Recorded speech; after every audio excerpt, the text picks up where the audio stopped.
Hi, I'm Rachel, and this is my Author's Answer video for October 2019. The Author's Answer series was started by authortuber J.D. Archer and his writing group, where they have posed several questions on reading and writing topics for writers to answer, and I've been answering sequentially one per month for the past couple of years. I'm up to question 31, and this is a great opportunity to sort of meld a few things into a video. Question 31 is basically to describe your WIP, or your work in progress. And as some people might know, NaNoWriMo is coming up next month, which means that I would want to announce my project. NaNoWriMo is a writing project where you try to write 50,000 words, usually of a single novel or novella.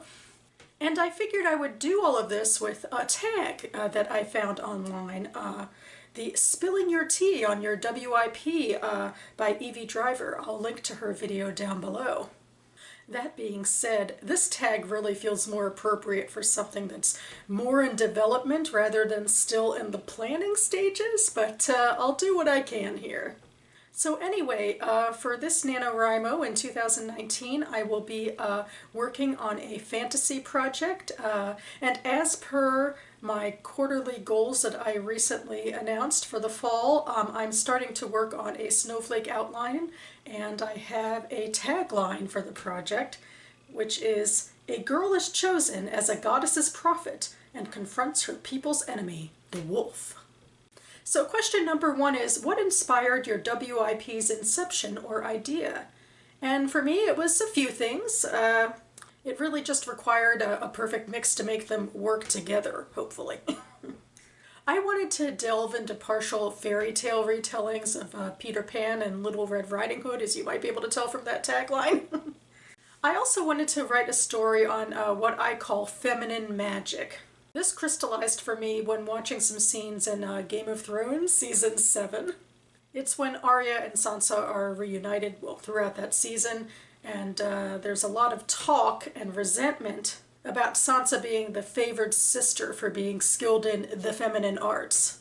But the Game of Thrones narrative is pretty singularly interested in Arya's domain of fighting and tomboyish badassery, and I wanted to flip the table. Question number two is, have you ever lied about anything when asked about your WIP? And if so, what? The truth is, I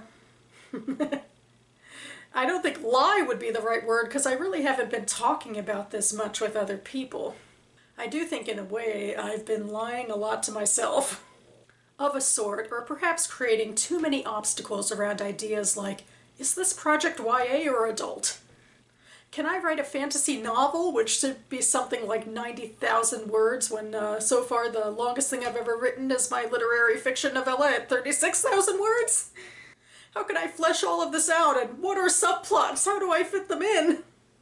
I need to stop stressing and realize that the muses are not going to show up with a wrapped gift box of a novel plan. I just need to take a deep dive into the planning, come what may. Question number three is, are any of your characters based on anything or anyone controversial, or something you're secretly passionate about? Well, my main character, Shauna, is based off of Sansa Stark, who is relatively controversial. She's also a bit based off of Sansa's brother, Bran Stark, which, same deal. Here's hoping my day in the life of a prophet story rings more bells. My world building is based off of Jewish history and culture, and yeesh. I am no historian, etymologist, or linguist. My bastardized Hebrew place names for things might have to change. We'll see. But first, let's get to writing. Question 4 is, do you as the writer have any hidden messages, observations, or themes peppered in your WIP? Hidden sounds so subversive. Like I'm trying to engage in subterfuge. And I'm wary about being too dogmatic, though I'm definitely delving into minority religion and gender politics a la the fairy tale retellings, and my feminine magic. Question 5 is, do you write or explore a problematic subject matter in your WIP? Care to share a hint? This would also work as an answer to my last question, but I saved it for here because it seemed to fit well. Revenge is definitely a big theme in my world, and for my antagonist. One way I think I'm stepping away from preachiness in this project is that I understand that my protagonist is morally wrong in a lot of things he does, but I also struggle personally with a lot of the same feelings.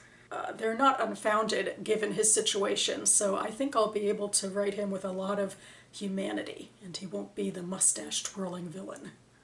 Question number 6 is, what is one gripe you have with your WIP or progress with your WIP? And other than what I said earlier about the muses not presenting a gift-wrapped novel box to me, I think otherwise it's too early for me to answer this question. We'll have to wait and see. And finally, question number 7 is, what is one thing you're most proud of with your WIP or progress with your WIP? See previous answer. One thing I'm definitely hoping for is that in a month and a half after NaNoWriMo is over, I will have a viable project that is on the road. No pressure or anything. Then again, I guess that's exactly what NaNoWriMo is about. 1,667 daily word count baby steps. We can do this. So that about covers it for me now. Yeah, that tag is definitely better for something more in progress. Perhaps I should answer the questions again after Nano is over and we'll see what we're doing. In the meantime, I fear that I'm being overwhelmed by things when I should be feeling more inspired this Preptober. Last weekend, I went to an amazing all-day workshop with the Maryland Writers Association with a literary agent, Donald Moss, who wrote this book, The Emotional Craft of Writing Fiction, and he had distilled it down into a several-hour-long workshop on how to put fiction, put emotion on the page through your characters and setting and plot and what have you. And definitely some major things stuck with me from that. I do think that creating genuine emotion is the most important part of storytelling, but there is something else. Especially when it comes to a fantasy project, there is world building.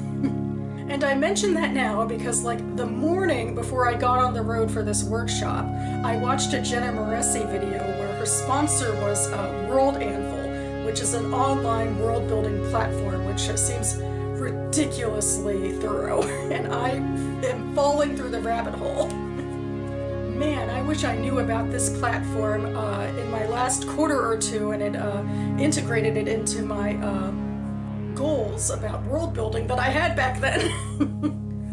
I don't have a whole lot of time now to go into huge amounts of depth with world building, although I do have some world building backed up from previous goals that I did, and I think more of it will come up as I go through the snowflake outline and flesh out characters and plot and background and that stuff. I do think this platform could be very helpful to me, and I will link it down below for writers, and in case there are any gamers out there, it's really touted as a good RPG tool as well. And I'll also link to Jenna Moresi's channel in case you haven't heard of her. She's a big timer on authortube, and I'll link to the NaNoWriMo site in case you're interested in checking that out for next month. Or if you're a Nano veteran but you haven't seen yet how tremendously the site has changed. I'm still getting used to it myself. I don't want to be an old fuddy-duddy, but that's how it is. So yeah, I hope things are going really well for those of you writers participating this Preptober. Now that I've admitted to all of my anxieties, it's time to move beyond them, and I'm definitely going to dive back into my snowflake outline and into World Anvil or whatever else will help me, you know, prop this up so I can start writing the draft next month. So thanks so much for watching, everyone. Keep writing, and I'll see you next time.